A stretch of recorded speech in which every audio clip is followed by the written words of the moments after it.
Montez able to avoid one-on rusher. Lets it go. It's caught. Goal line. Touchdown.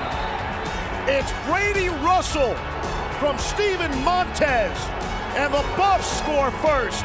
Well, it was a great start for the Buffaloes in the final game of the regular season. Montez with career touch number 62 as he found the tight end Brady Russell. 7-0, but the Buffs were outscored 45-7 the rest of the way. Their season comes to an end at 5-7. Hi, everybody. Welcome to the Buffalo Stampede. Voice of the Buffs, Mark Johnson. Coach Gary Barnett joining us here for a couple of minutes. Well, they came out strong, but I guess there's a reason Utah was ranked number 6 in the country, right? Well, no question about it. And they did have a good start, Mark, offensively and defensively. That team did not get a first down until the last play of the first quarter. That's right. And so did a great job defensively, good game plan, thought we tackled well.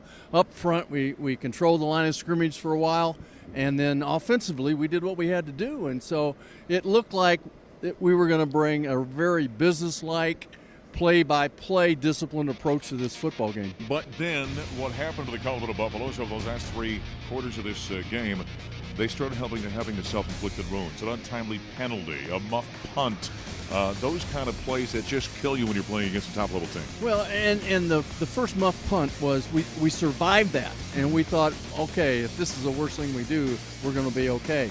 But then after that, it just started going downhill, and we couldn't stop them. We had so many chances to sack the quarterback and make a hit on him in the backfield, and we just bounced off. And I don't think they were prepared for that. They didn't know how strong Huntley really was. Yeah. Well, the Buffaloes, that defense this season, when you think about it, grew and grew and grew as this year went on. Despite the fact that they're a very young defensive team and all the injuries, you got to give Mel and that defensive staff credit what they did on the defensive side of the ball. Yeah, absolutely. And young teams get better. And I thought, for the most part, our defense overachieved for this year. I think what they did with the inexperience and youth that they had was pretty amazing, and it culminated last week against Washington, and not so much tonight. It did for a while. I thought that we were going to continue to play the way we did last week against Washington, but we just couldn't hang on. I think where they made maybe the biggest strides was the defensive front. That young group, and again, there was virtually no experience there. Mustafa Johnson, really only guy coming back with any great experience. That group really grew up. Yeah, I would agree. Jalen Sammy became a playmaker. Yep. I think all 3 of those guys really did a good job. Yep. Buffaloes, though, their season comes to an end at 5-7 with a 45-15 loss here at Utah. Here's Mel Tucker's comments after the loss to the Utes. Yeah, it's all about the details. Doing things right all the time, consistency and performance. Having the discipline to do your job. Every single down. Everybody has a job to do. Do your job first, and then you can help out. And so, that's what it's all about. And this is an emotional locker room right now.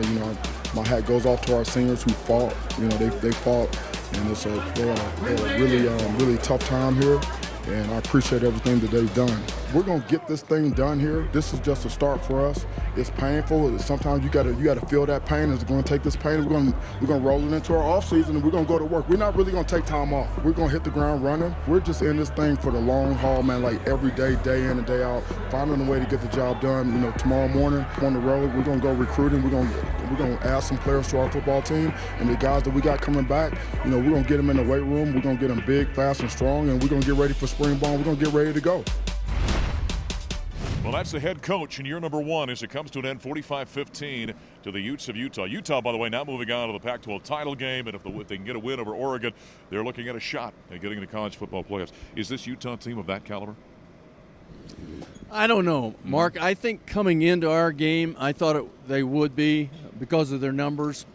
After watching them and watching us play so poorly after the first quarter, it's hard for me to really assess this. Yeah. Numbers-wise, yes, they are. And, I think the next week their game against Oregon may give us a better indication. Yeah, well, Alabama lost to Auburn, of course, on Saturday, and so that really opened the door for Utah, but they got to get the win over the Ducks. Steven Montez walks away from his Colorado career, all-time touchdown passing leader, yardage, total offense. Steven's career has come to an end. He put up some nice numbers. How about a postscript on Steven Montez? Yeah, to start 39 games is amazing as a quarterback in today's world. And then to put up the numbers, so many different areas. that's impressive as well. I think in the end you get judged by how many games you win, but he had 3 different coordinators, 2 different head coaches.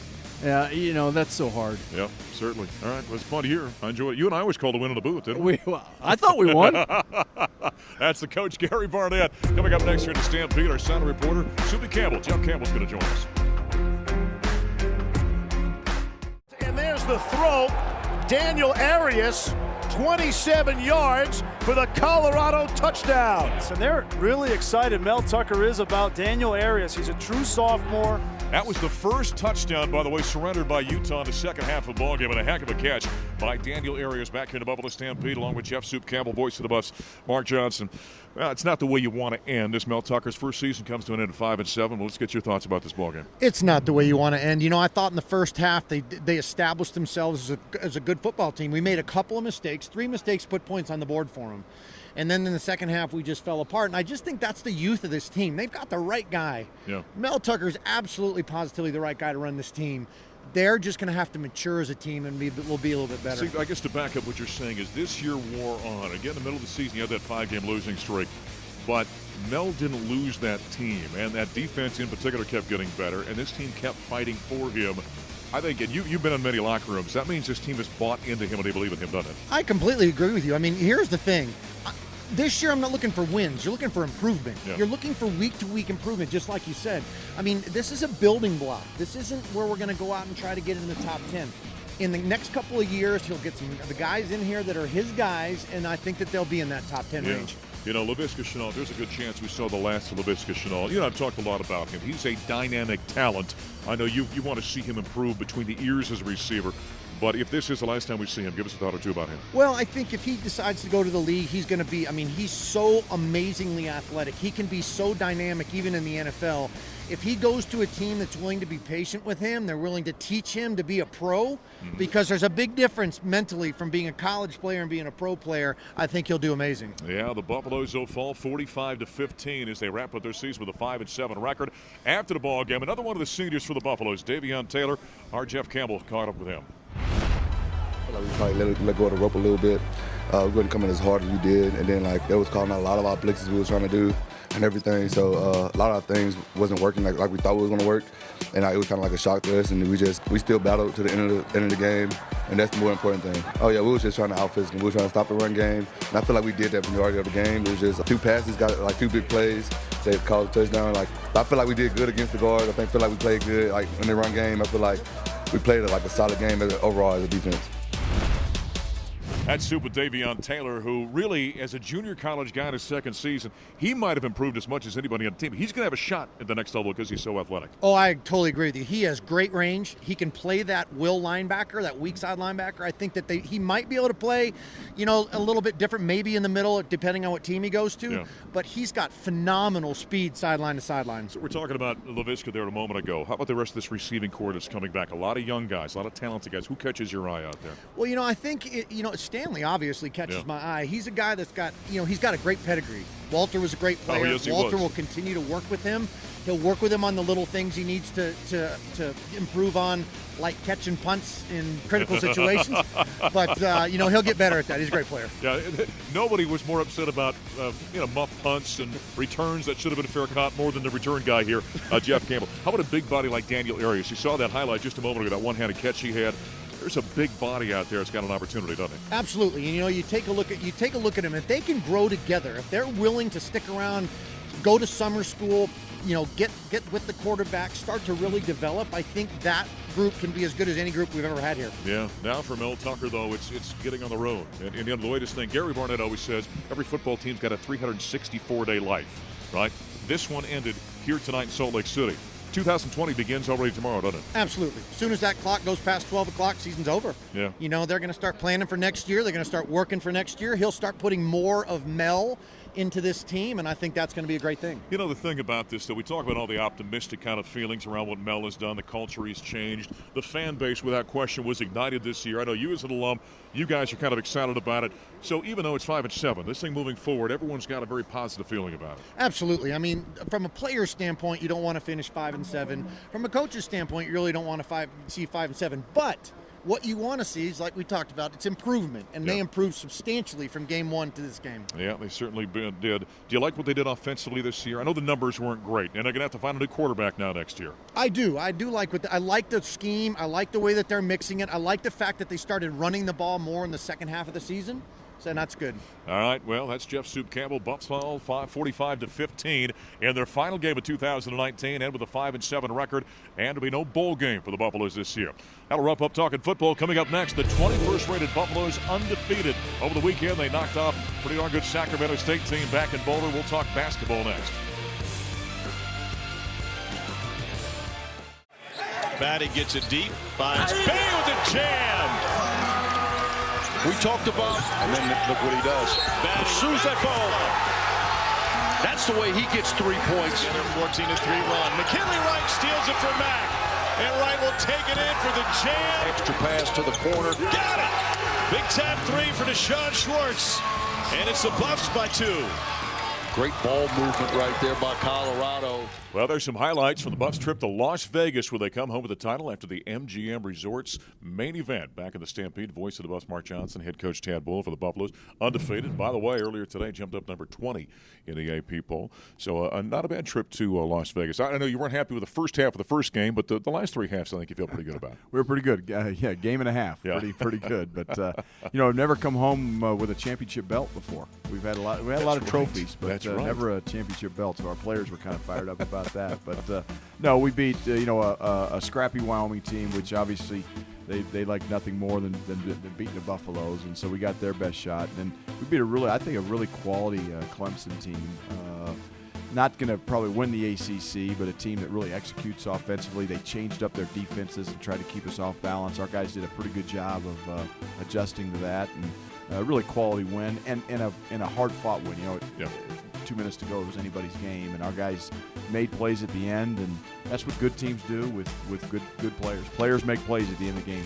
And I thought it was a good setup for you guys. You played 2 games with a day off in between. It felt kind of a postseason tournament kind of setup. It did, and we were in T-Mobile, so that's where we're going to be for the Pac-12 tournament. We knew that was part of the idea in scheduling this tournament, is we knew we were going to be playing there, and 1 day prep and 2 quality opponents. So we're going to be in that situation again. In fact, we got it coming up here not too long from now. That's right. Big game coming up this week, and we'll talk more about that here in just a moment. On the football side, Coach Barnett doing broadcasts with me always says 5 games in, your stats will tell you what you are. How long does it take in basketball? Oh, I'd say it's hard. It depends on your schedule, I think, but I'd say at least 10. Okay. And I think sometimes, especially early in the season, those stats can lie because they can be skewed in terms of your points per game or your field goal percentage, and so I think it takes at least 10 games in basketball to get a feel for where you're at. I asked that question because your defensive numbers right now are outstanding. Are we led to believe you're a good defensive team? We are right now, yeah. Absolutely. But we also know we're going to be playing against better offensive teams as the season goes on, and it's going to get a little bit more difficult to get the stops, on a consistent basis that we're getting right now. But our mentality is really good on that end. The Buffaloes come back from Las Vegas at 5-0, win another one against Sacramento State. We'll talk about that here in a moment. Are now 6-0, number 20th in the country. Hey, by the way, the CU women's basketball team still unblemished this year as well. I'm excited that we're 6-0. I just told the team I'm kind of bummed. Like, we didn't play a great game today, and as a coach, I always just want us to be at our very best. But I'm really proud of how we rebounded the basketball. I mean, Emma had 9 of them, but we out-rebounded a really athletic team by 15. That's a great thing. I know we're better than this, So even in a win, I feel like we can do more, and it's young. The season is just barely started, and we have a lot of basketball to play, and I know that we're going to continue to improve as the season goes on. But 3 games in 5 days would be tough for even the most veteran basketball team, and we're definitely young, so I'm excited about how we sort of persevered through that. Lots of good things to take away. Yeah, Jared Payne of the CU women also unblemished, sitting at 6-0 in the season, as are the men, as we continue with Tad Boyle. All right, you got back home from Vegas, had a Sacramento State game, played well defensively, but this team offensively has had its ups and downs so far this year. What do you put your finger on right now? I think we got some guys that are pressing a little bit too much, Mark. We've got to really do a better job with our shot selection. That's number one. And against Sacramento State, the real bugaboo was our turnovers. We turn it over Our first 4 possessions of the game, for anybody that didn't see it, 3 turnovers and an air ball. So not the way you want to come out of the chute. But you know, those frustrate you as a coach. They frustrate you as a player. We gotta take care of the ones that we can control and make sure we're getting a great shot every time. I really believe in this team offensively. I see them in practice every day. What we have right now is tremendous game slippage from practice to the game floor on the offensive end. We don't have it on defense. We don't have it with our rebounding. But on offense, we got some slippage that we gotta take care of. Quick comment about Tyler Bay. He's been so phenomenal this season. He's got 5 double-doubles already this year. He's unbelievable. His defensive rebounding, it's like everyone's going to him. There was one in the Sacramento State game where it's like we had 3 guys watching Tyler go get it, and he missed it because he tried to grab it with one hand, and I got on the other 3 that, you know, you don't assume he's going to get the rebound, but he's getting a lot of them right now, and he's playing at a high level. I'm really proud of Tyler passing the ball. He's getting a lot of attention because he's scoring it so well. He's really become a really good passer. Has led us in assists 2 games in a row now. By the way, the Buffaloes have got a midweek game versus Lila Marymount. By the time you see this show, they'll be getting set for Kansas next weekend. We'll talk about that next time we get Tad on the show. This will be number 20 versus number 2. Coming up next here in the Stampede, the volleyball season's over, and head coach Jesse Mahoney is going to join us next. Led by a redshirt sophomore and a freshman today, Megan Hart, the redshirt sophomore for Colorado, a career-high 15 kills, one better than her best previous effort. 15 kills, a career high for Megan Hart. She hit .571, leading the Buffs to a team hitting clip of .310. Megan also had a career-high tying 2 aces from the serve line in this sweep of the Ducks. Megan. Well, right before the Thanksgiving holiday, the Colorado Buffaloes swept the Oregon Ducks out of the CU Event Center in volleyball. Back in the Stampede, voice of the Buffs, Mark Johnson, along with Jesse Mahoney, the head coach. That was a good way to get into the holiday weekend, wasn't it? Yeah, great match. Always good to get a sweep. That's tough to do in the Pac-12 and against a really good Oregon team, so pretty happy about the result. Can I kind of take us through the season a little bit up to this final weekend a little bit? I know that they didn't meet your expectations a little bit, but kind of just talk about this team. You know, we're a really young team, 9 new players, 7 freshmen. We had some varying results. So we had some really high highs and unfortunately some lows that we didn't like, but I think we grew throughout the season. We had some great wins, some top 25 wins, and poised, I think, to have a really good season next year. They always say about freshmen, the good thing about freshmen is they become sophomores, right? That's true. It's a little bit older. So what, along with the youth, was this team missing, do you think, this season in terms of the performance? You know, we were a little thin. We got a little injured, but you know, we had, like I said, we had some really good matches, and I think we have some ability to improve next year. Yeah. Some of those youngsters, talk about some of them who you want to see growing and become integral parts of what this team looks like in the future. You know, we played a lot of young players, mostly freshmen and sophomores, and so, you know, a kid like Sterling Parker, Megan Hart, those type of players have had some great matches and I think are only going to continue to grow. Jenna Ewart had a fantastic season as a sophomore, looking forward to her as a junior and as a leader on this team. Jill Schneggenberger, before she got hurt, had a great start to the season, trying to get her healthy and back on the court. Alyssa Alcantara had some flashes as well, so a lot of good bright spots. So coming out of a year like this, though, based on what you're saying, right, you feel good about this roster moving forward? Absolutely. We've got great players. We've got a great staff. I think we're heading in the right direction. So we're talking about the great young talent in this team. We also said goodbye to 3 seniors in a match against Utah at the Event Center.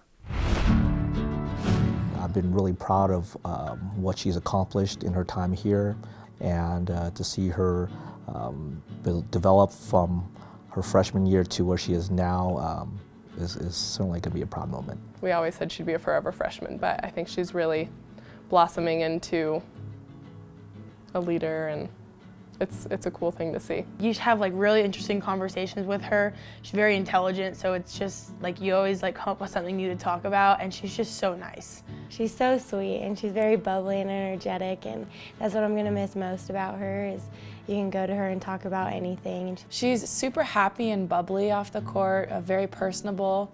My absolute favorite person to go to yoga with. She's amazing.